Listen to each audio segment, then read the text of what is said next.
Olá, começa agora o Notícias em Foco. E nesta edição você confere as nossas matérias que foram destaque ao longo de 2021.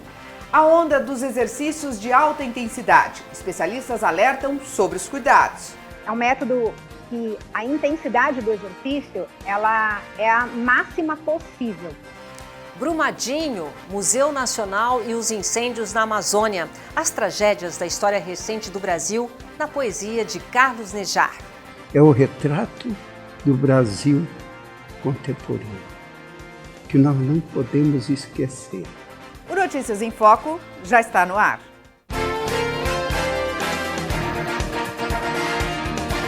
Durante esse período pandêmico, muita gente, Malu, acabou substituindo a famosa ida às academias e aos parques por exercícios físicos feitos dentro de casa.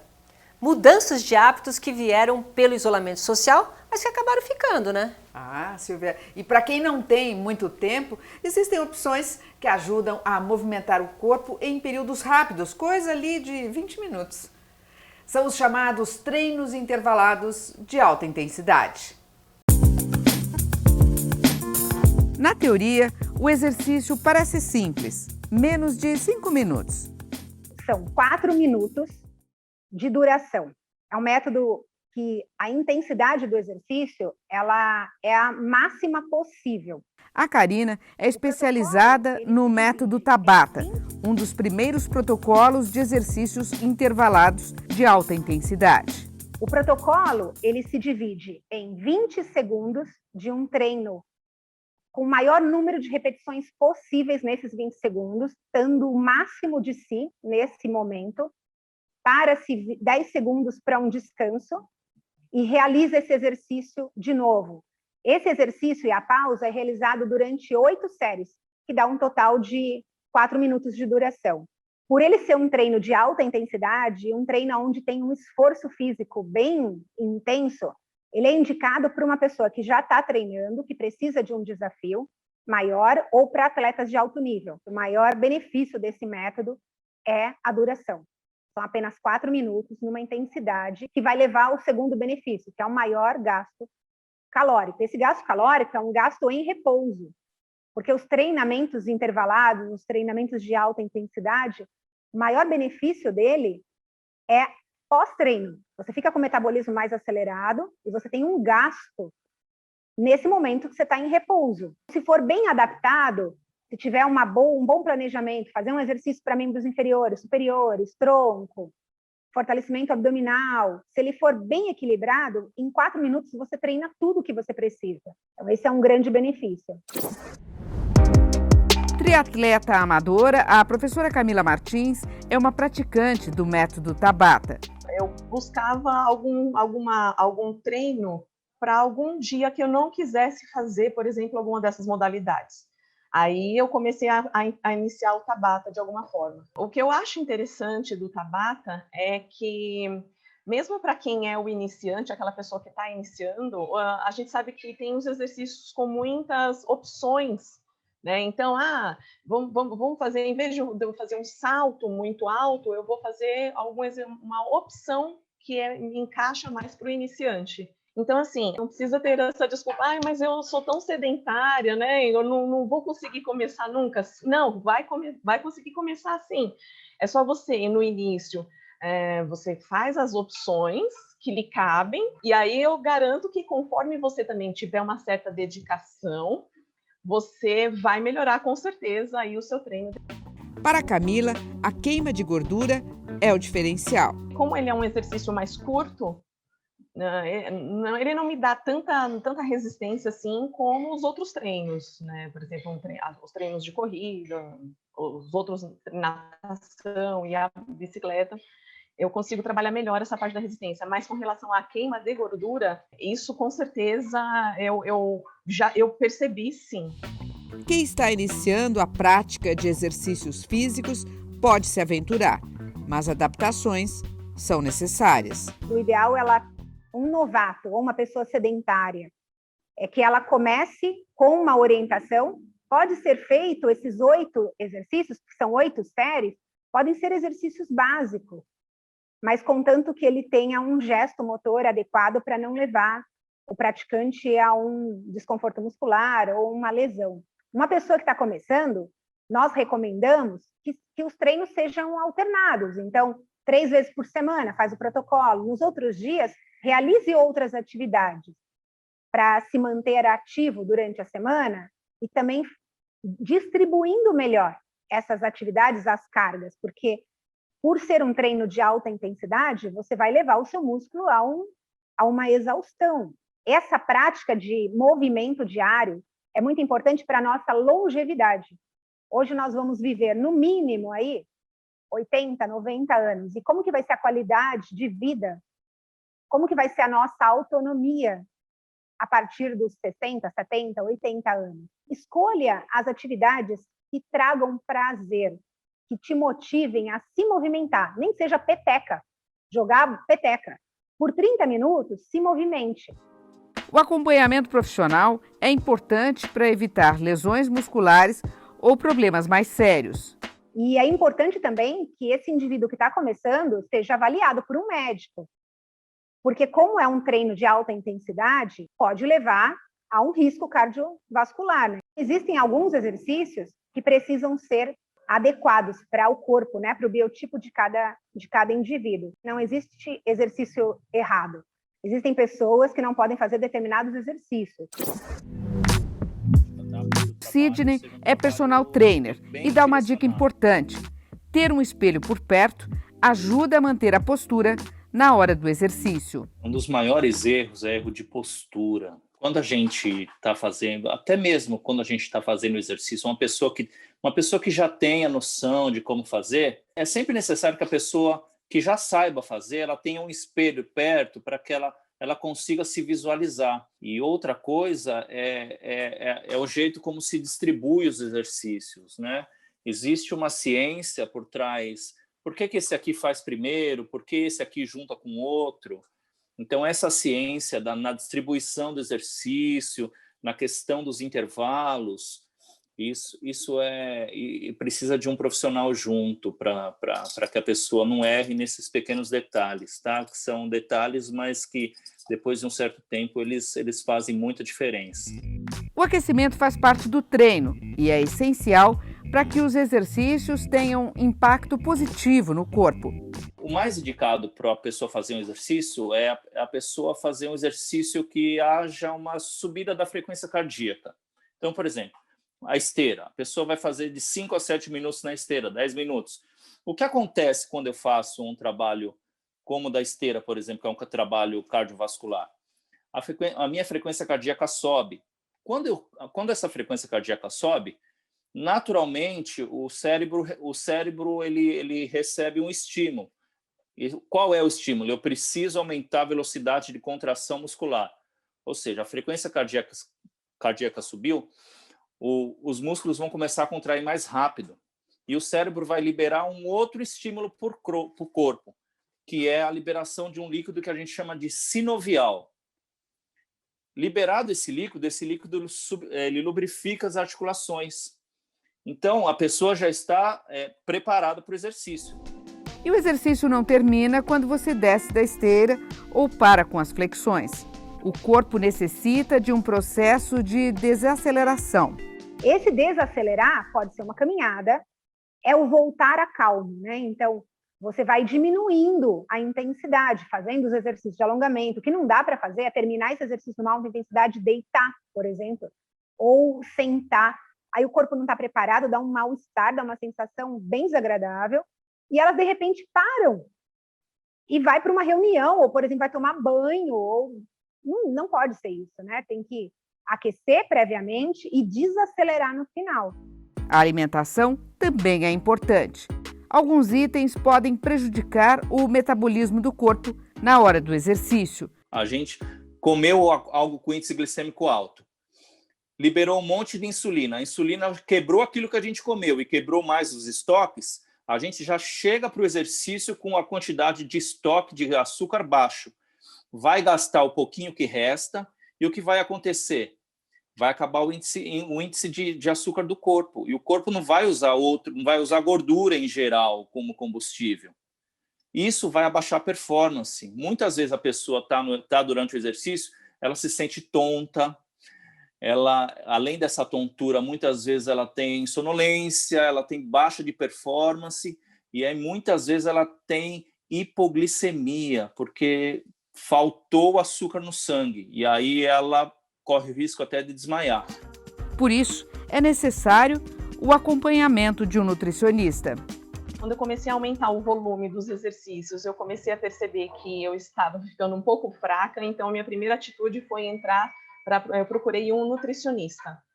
Então, esse nutricionista primeiro acertou essa parte, eu já senti uma melhora. Qual a melhor alimentação para eu realizar antes e após? Porque também depois você não pode chutar o pau da barraca, né? Comer uma pizza, e, enfim, fazer uma alimentação inadequada, né? Então, o ideal é que realmente tenha um equilíbrio na balança, né? Que tenha uma boa alimentação antes e após também.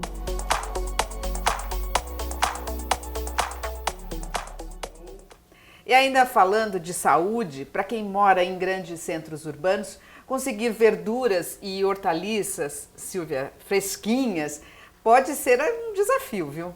Essa busca por uma alimentação saudável e qualidade de vida tem levado muita gente a cultivar a terra. Isso mesmo, plantar em pleno espaço das cidades. Olha só que ideia mais interessante. Você vai conhecer agora os trabalhos dos permacultores urbanos, um movimento que realiza ações para uma vida mais sustentável. A cidade precisa de verde, a cidade precisa respirar.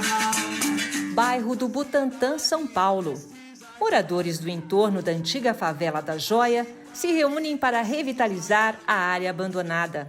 Conversando com alguns vizinhos, a gente entendeu que transformar aquele lugar era uma necessidade. Primeiro, a gente começou a se unir, sabe? Então, os vizinhos que conversavam um pouco, trocavam um pouco, começamos a trocar mais, trocamos contato, começamos a conviver socialmente. Então, isso foi muito rico, sabe? A gente começou a criar, de fato, uma rede comunitária, sabe? No ritmo das enxadas e das pás, a união da comunidade encheu a Praça de Vida. Uma iniciativa coordenada pela Rede Permacultores Urbanos. Era um lugar que estava bem abandonado, que tinha muito lixo e entulho, ainda tem, né? Quer dizer, ainda jogam muito lixo, muito entulho lá. A gente é um trabalho constante que não acaba. Quer dizer, um dia vai acabar, um dia ela vai ficar linda e não vai receber mais lixo nem entulho. O Vinícius é músico e um dos fundadores da rede baseada na permacultura. Um conceito de cultivo da terra criado na década de 1970 pelos cientistas australianos Bill Mollison e David Holmgren. Inspirados na forma como os ancestrais manejavam a agricultura, eles desenvolveram sistemas produtivos em harmonia com a natureza. Adaptada para a realidade urbana, a permacultura é entendida hoje como a cultura da permanência, sempre orientada por 3 princípios: cuidar da terra, cuidar das pessoas e cuidar do futuro. O objetivo da Rede Permacultores Urbanos é difundir o conceito da permacultura dentro da cidade, né? E adaptar, assim, as técnicas, né? Adaptar os conhecimentos, a forma de aplicar a permacultura que vem da zona rural para dentro da realidade urbana, né? É super possível produzir alimentos dentro da cidade de São Paulo, dentro de grandes centros urbanos. A gente pode utilizar os nossos quintais, que, é claro, tem muitas limitações, mas acho que a maior sacada é a gente utilizar os espaços públicos. A gente tem muitos espaços públicos ociosos. Então, quando a comunidade se apropria desses lugares que estão abandonados e começa a produzir alimento ali, além de produzir alimentos sem veneno dentro da cidade, a gente também consegue transformar a realidade de um lugar abandonado, de um lugar feio, de um lugar que atrai rato, um monte de vetores de doenças, num lugar que produz abundância. Então, é super possível produzir comida na cidade. E é fundamental. Vinícius descobriu a permacultura em 2014, quando a cidade de São Paulo passou pela pior crise hídrica já registrada. Usando a meta de buscar soluções simples e sustentáveis para grandes problemas urbanos, ele decidiu captar a água da chuva e criou um projeto de cisternas no quintal. Com o aproveitamento da água das chuvas, montou também um sistema de aquaponia na varanda. Ele é um sistema que ele está todo integrado. A gente tem peixes e o cocô desses peixes ele é usado como adubo para fertilizar a produção das outras plantas que estão em cima. Então, a gente tem, são camas de cultivo, onde as plantas são plantadas e elas estão sempre com água.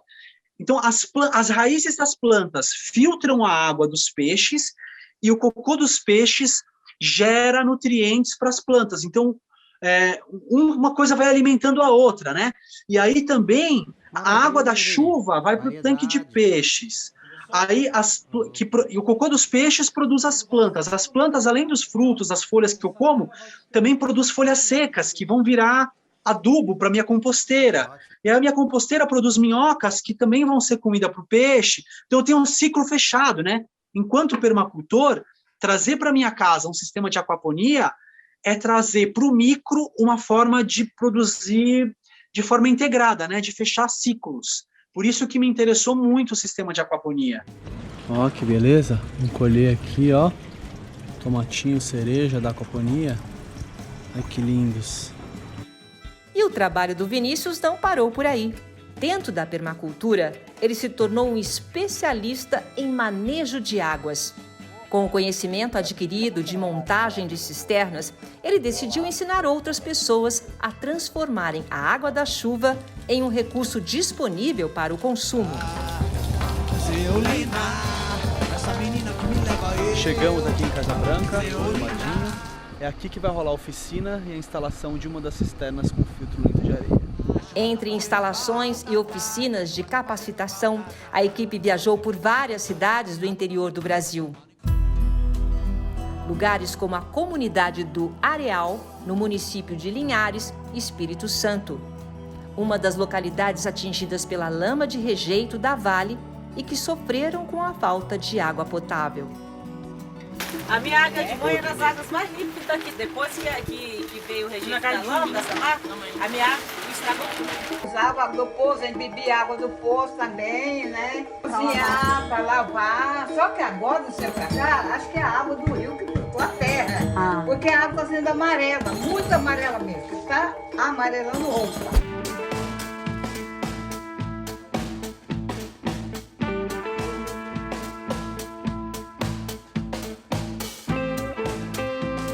Além das oficinas, o Vinícius também levou alegria para as comunidades com as apresentações do Bando de Seu Pereira, grupo musical que canta a cultura da permanência. Meu mundo sem ela viraria pó, amigo, não se engane.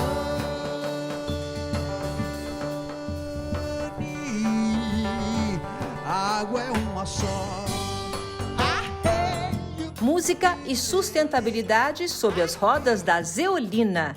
A Kombi, que viaja pelo interior do Brasil ou pelas ruas de São Paulo, espalha a proposta de uma vida mais simples, com mais qualidade e menos impacto ambiental.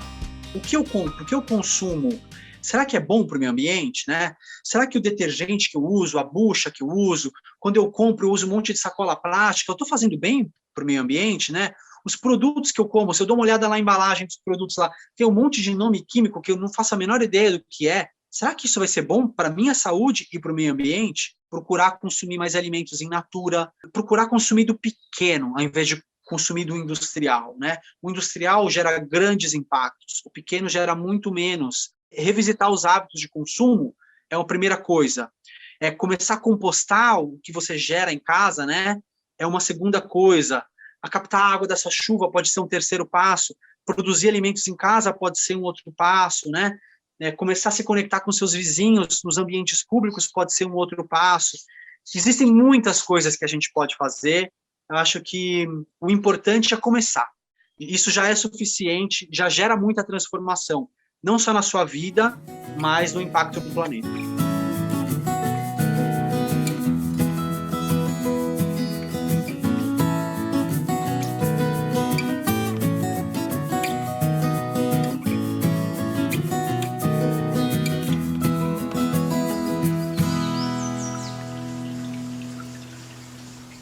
E agora o Notícias em Foco abre espaço para a literatura.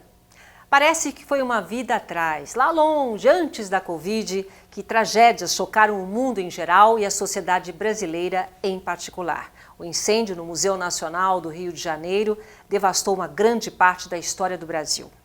Os rompimentos das barragens mineiras de Brumadinho e Mariana deixaram rastros de destruição e lama. E não se pode perder de vista também os incêndios recorrentes na Amazônia que vivem a ameaçar ecossistemas e tribos indígenas. Inspirado nessas passagens dramáticas da vida no Brasil, o escritor Carlos Nejar escreveu poemas que compõem o livro Os Invisíveis, Tragédias Brasileiras. Não se elege o desastre que se mostra como os dentes ou teclado do piano à espera das mãos. Aos 82 anos, Carlos Nejar é um dos poetas mais longevos do Brasil. Imortal da Academia Brasileira de Letras, ele escreve desde os anos 1960 e continua ativo. Em Os Invisíveis, ele disseca de forma poética tragédias brasileiras. É um registro contemporâneo, é o retrato do Brasil contemporâneo, que nós não podemos esquecer. Na obra, o poeta quer lembrar os mortos e resgatar a memória. É verdade, eles não têm voz, eles não têm rosto. Cabe ao poeta dar um rosto de memória, um rosto que não se apaga mais, porque está na palavra. E a gente assiste hoje um espetáculo de que nós não podemos calar, porque senão nós ficamos cúmplices. A pior cumplicidade é a cumplicidade na história. Os governos passam, o povo fica. O povo é mais importante do que os governos. Invisíveis começa com um relato sobre a cidade mineira de Mariana. No trecho, batizado de Em Monumento ao Rio Doce, ele evoca a água, um dos 4 elementos que vão pautar os poemas. A respeito do Rio Doce, o livro tem a esperança de que tudo se restaure. Porque o Rio Doce é o Brasil, o povo cordial, o Brasil cordial, o Brasil doce, que se torna amargo. Brumadinho também há um canto de possibilidade de sobrevivência, porque a vida é maior do que a morte. O trecho sobre Brumadinho, a tocata de barro em Dor Maior, tem foco na lama. O barro que está invadindo tudo, invade as instituições, invade os políticos, não é? Invade a república. E como estão todos engessados no barro, não consegue ver que estão dentro do barro. E o mais trágico de tudo, não é apenas a visão dos mortos de Brumadinho, é a visão dos desaparecidos, que não tiveram nem a honra do caixão, nem a honra do féretro, nem a honra que é mínima, porque o túmulo deles ficou o barro. Então, isso não é recuperável. A indústria pode dizer e pode indenizar, mas as vidas não são indenizáveis. Nós não aprendemos com as tragédias. Elas se repetem como se fossem coisas comuns. E o povo vai engolindo tudo isso, ainda que nós saibamos que é uma consciência que não engole, que a memória não engole.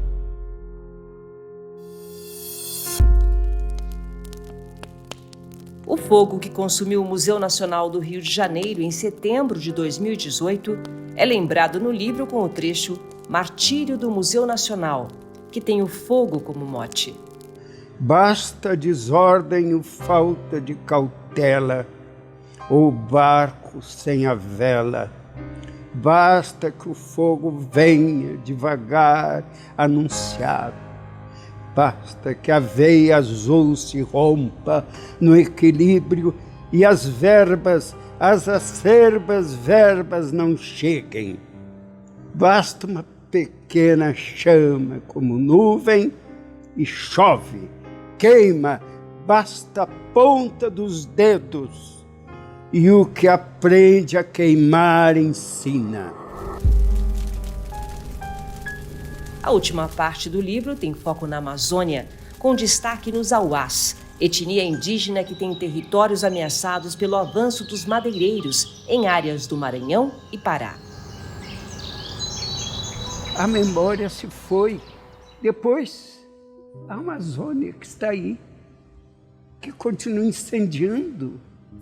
Apesar de todas as iniciativas, continua incendiando e os índios perdendo o território. Então, a última parte eu chamei de ganância, ou lâmina, porque a ganância dos madeireiros é uma sobrevivência. Porque o convívio do branco, do civilizado, é um convívio hostil. E cada vez mais os grileiros ou madeireiros vão avançando na floresta. A forma de avançar são os incêndios. Porque eles vão ocupando o território com fogo. Onde depois houve fogo, é rebanho de animais ou plantação.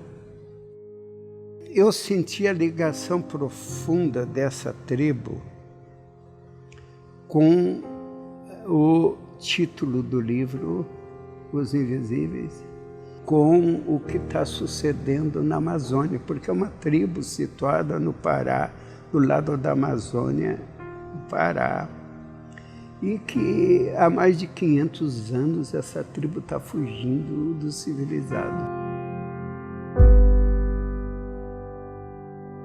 Para Nejar, a poesia precisa falar de acontecimentos contemporâneos, imortalizados pelas palavras.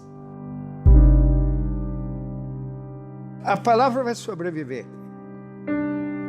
Porque isso já é uma experiência dos séculos. A palavra sempre sobreviveu. Nós sempre continuaremos amando o livro, apesar do livro eletrônico. Nós não podemos deixar de tocar o livro, de ser tocado pelas páginas do livro, de tê-lo na mão, de poder levá-lo e lê-lo. Porque o eletrônico não substitui a palavra. Ajuda, mas não substitui. A palavra é e continuará sendo insubstituível. Porque o homem tem o sopro da palavra. E enquanto houver o homem sobre a terra, haverá palavra. E o Notícias em Foco fica por aqui. Lembrando que você pode acessar os nossos conteúdos nas redes sociais, no Instagram, Twitter, Facebook e YouTube. E nós encerramos com o clipe da canção Minha Prosa, de Ricardo Valverde e Peri. A música faz parte do disco Nosso Chão, da cantora e compositora Bia Góes.